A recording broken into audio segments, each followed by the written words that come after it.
Having boundaries and standards is the best thing that you can do for yourself. It helps you narrow down your options and eliminate any people that just don't match your ideal version of who you want to be with and who you want to become with the people that you surround yourself with. And if you don't have boundaries and standards, you're just going to constantly be attracting people that just don't match your vibe, that are just not what you're looking for. And you're more likely just to settle for whatever friendship, whatever relationship. You're more likely to accept things as what it is. Even when it comes to jobs, you're more likely to accept the job just because you have no boundaries and standards, and you're just going to accept it because, oh, I settled, here it is, this is what was offered to me. But when you place these boundaries and standards, you know that you deserve more and you know exactly what you're looking for. 2024 for me was a huge learning experience. And with that learning experience and healing from things, learning and maturing, I've set some new boundaries for myself that I want to share with you guys. And maybe you guys might relate to this. Now, with these boundaries, when it comes to relationships,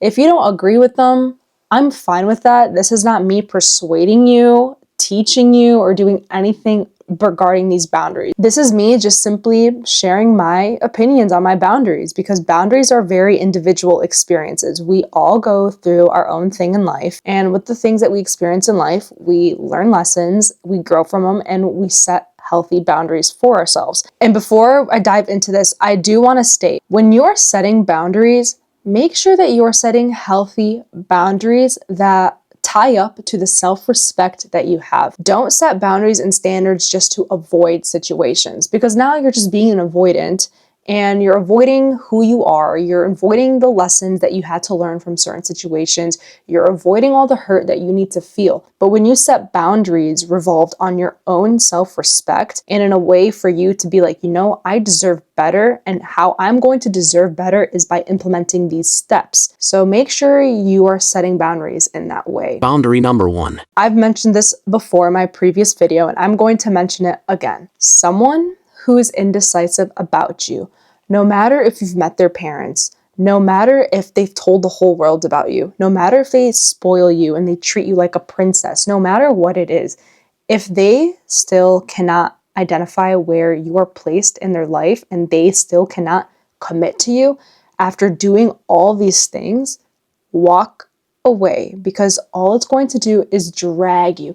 You're going to keep getting dragged along into this. And you may or may not agree with me, based on having lived that experience and having to heal and move on from it. The biggest thing I've realized is that someone who is doing that, either one, they're keeping you as a placeholder, or number two, you are feeding a part of them that needs validation and their ego. Boundary number 2. I'm no longer going to give the benefit of the doubt when someone is not the best person because of the way that the adults have treated them throughout their childhood. Because I give the benefit of the doubt because I have experienced the same thing. There were adults in my life who did not treat me the best, and I should have never been treated that way. But growing up, did I let that affect me?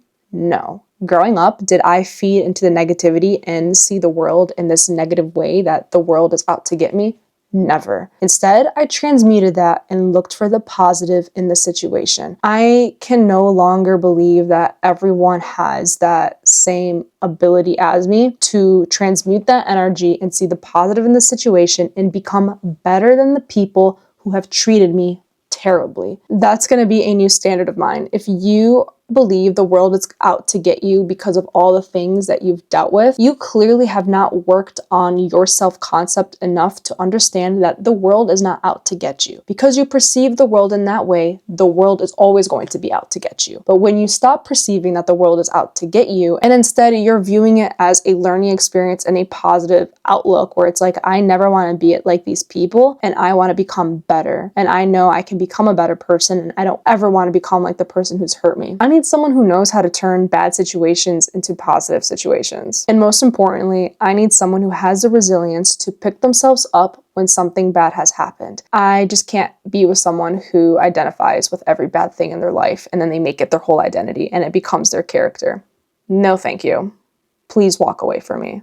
I'm not interested. Now, to elaborate on this a little more, I'm not saying that my partner isn't allowed to express burdens. That's not what I'm saying at all. My partner, I want them to feel the most comfortable with me as a safe person that they can express their own burdens. What I'm saying is that it comes to a point where if they're identifying with everything and they can't even see it, and I'm like calling them out like, hey, like, you have an issue, please go seek the help. And that's what I mean when I need someone who's resilient. I need someone who is able to be a burden with me, who can talk to me about the things that they're going with, and they go and they get the help and they become better. Boundary number 3. When you are vulnerable enough to express a part of you that is not you anymore, and it's a part of your past, and you're a completely different person, if they cannot see who you are today, and now they only see you for who you were, leave. They are only seeing you as this idealized version of what's in their head. They believe that in your head, you're this perfect person.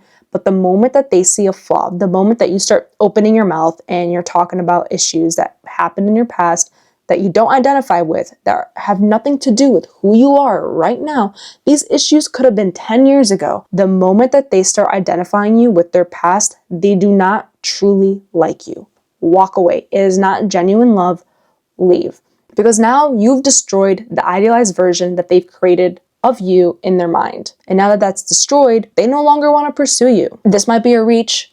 Who knows? This is from my experience. Like I said, it's an opinion. Boundary number 4. Number 4 may be a hit or miss.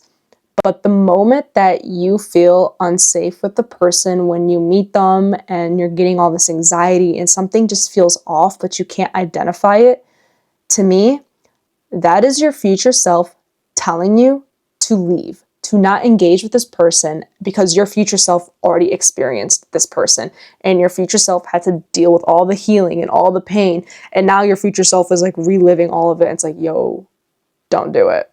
So that might be a reach, but and I believe it. I totally believe it, because every time in moments where I feel unsafe, but I still continue to go and interact with that person, I face the consequences of my actions and I'm like, damn, I told myself not to engage with this person. And here it is. And here I am. I'm feeling all this pain. I have to heal from it and grow from it. At the end of the day, it's all a lesson. Whether I do listen to my future self or not, I still learned something out of these experiences. Boundary number 5. Someone who started lusting over you will never know how to love you. This is why I'm not on dating apps either, because I just don't want to deal with that stuff. I don't want to deal with anyone who's lustful. I'm looking for something that's committed. Boundary number 6. When you're so focused on making it work and ignoring all the red flags, that's your sign to leave. If you have to ignore the red flags to make it work, you'll have to ignore the red flags for the rest of your life. So that is a new standard. That is a new boundary of mine, because usually I will see the red flags and I'm like, you know what? I will change them. I can help them. Them being around me is going to let them see a new perspective of life and is going to change their perception. It's not. It is not. Walk away. If you're already ignoring all these red flags, what's going to happen a year from now? You're going to have this built up resentment. What's going to happen 5 years from now when you now have a family with this person and you live together? You have 5 years worth of resentment that you have against this person. And the thing is, the red flags are only going to get worse from there. Boundary number 7.